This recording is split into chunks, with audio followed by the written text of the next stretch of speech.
हे everyone, welcome today. So America के इतिहास में पहली बार ऐसा हुआ कि जब किसी प्रेसिडेंट ने बड़ी बड़ी कंपनी के सीईओज़ को डिनर पे बुलाया और उसके बाद एक एक करके स्कूल के बच्चों की तरह उनसे पूछा कि बताइए कि आप अमेरिकन इकोनॉमी में कितना इन्वेस्टमेंट करेंगे। सो लेट अस अंडरस्टैंड कि किस कंपनी ने कितना इन्वेस्टमेंट किया और यूएस के प्रेसिडेंट अब किस तरीके से सीईओज़ को प्रेशराइज करके यूएस के अंदर में इन्वेस्टमेंट करवा रहे हैं और उसमें क्या चैलेंजेस आ रहे हैं। सो आप देख सकते हैं कि इस तरीके से वो सारे बड़े बड़े कंपनी के जो सीईओज़ हैं, ये सुंदर पिचाई हैं, मार्क जकरबर्ग हैं एंड टिम कुक और जितने भी एप्पल, गूगल और फेसबुक, मेटा, जितने भी बड़े बड़े ऑर्गेनाइजेशन हैं, इनके जो सीईओज़ हैं, इन्होंने डिनर पे बुलाया था और उसके बाद में एक एक करके पूछा, सारे लोगों से एक एक करके पूछा कि बताओ कि आप कितना इन्वेस्टमेंट करोगे।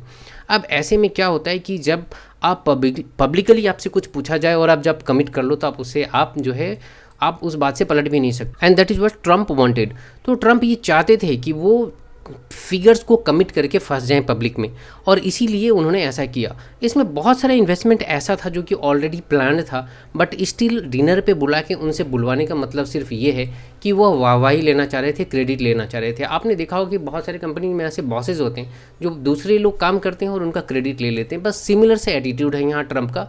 बस जो कंपनियाँ ऑलरेडी प्लान कर रखी थी इन्वेस्टमेंट के लिए, उनसे भी वहाँ पर बुलवा के सभी के सामने और इस बात का क्रेडिट ले लिया कि देखिए जो है किस तरीके से मैंने जो है वो कन्विंस कर लिया लोगों को इन्वेस्ट करने के लिए यूएसए में। तो इसमें सबसे बड़ी जो बोली लगाई है, यहाँ पे बोली ही बोल सकते हो आप, यहाँ पे टिम कुक ने लगाई है कि वो 500 से 600 बिलियन डॉलर्स का इन्वेस्टमेंट करेंगे यूएसए में। यानी कि वहाँ पे इन्वेस्टमेंट करेंगे फॉर एआई और जो भी है ऑपरेशंस के लिए।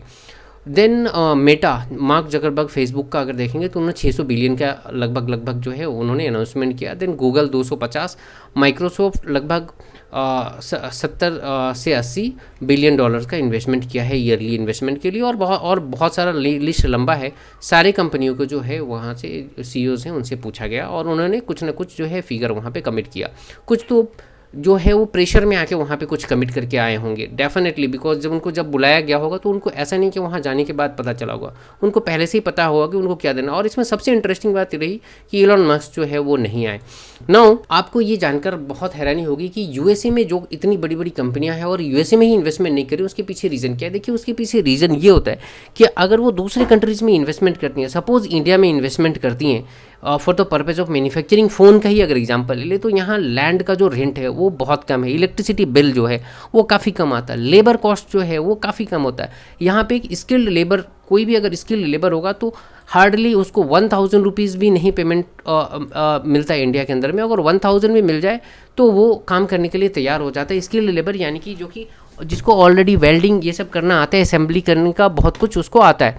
Now same kind of person अगर आप देखेंगे इन यूएसए तो वहाँ पे जो है वो $10 to $15 जो है आवरली फिक्स होता है हर घंटे का। यानी कि अगर 8 से 10 घंटे अगर काम आप करवाते हो तो 80 से $100 तक का पेमेंट करना पड़ता है। नाउ 80 से $100 का भी अगर हिसाब कर ले तो 8,500 रुपया होता है एक दिन का।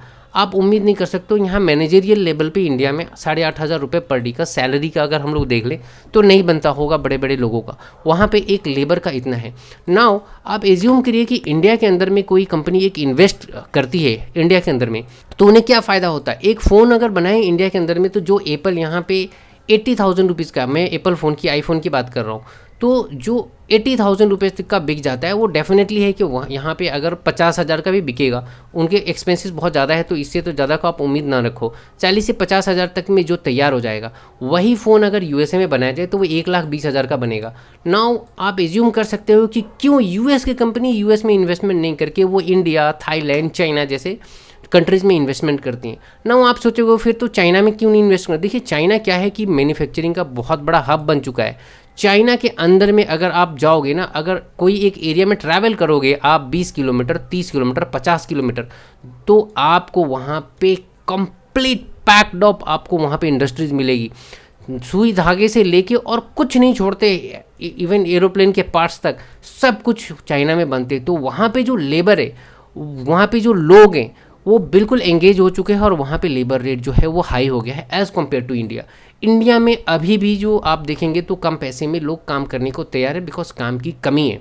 नाउ ऐसे में जो इस तरीके के ऑर्गेनाइजेशंस हैं वो इंडिया में इन्वेस्टमेंट करती हैं सिर्फ इस पर्पज़ से क्योंकि उनको फ़ायदा होता है, बहुत ही कम ऑपरेशनल कॉस्ट में उनका प्रोडक्ट रेडी हो जाता है।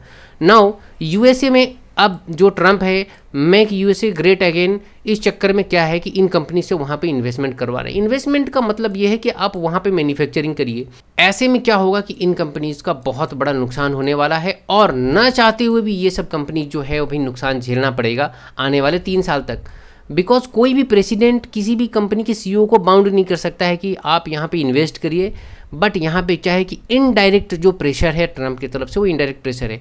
क्यों आपने देखा होगा कि बहुत सारे ऐसे वहाँ पे सेलिब्रिटीज़ है, बिजनेसमैन है जो कि ट्रम्प की बात नहीं मानते और उसके बाद में जो है FBI का रेड पड़ जाता है वहाँ पे। जॉन बोल्टन का नाम आपने रिसेंटली सुना होगा, कमला हैरिस, जो बिडेन को अभी तक क्लियरेंस उन्होंने नहीं दिया है, उसके बाद में इलॉन मस्क के साथ उन्होंने जो किया वो पूरे वर्ल्ड ने देखा, राइट, कि आपको वापस से साउथ अफ्रीका भेज देंगे और इस तरीके का थ्रेट्स उन्होंने दिया था।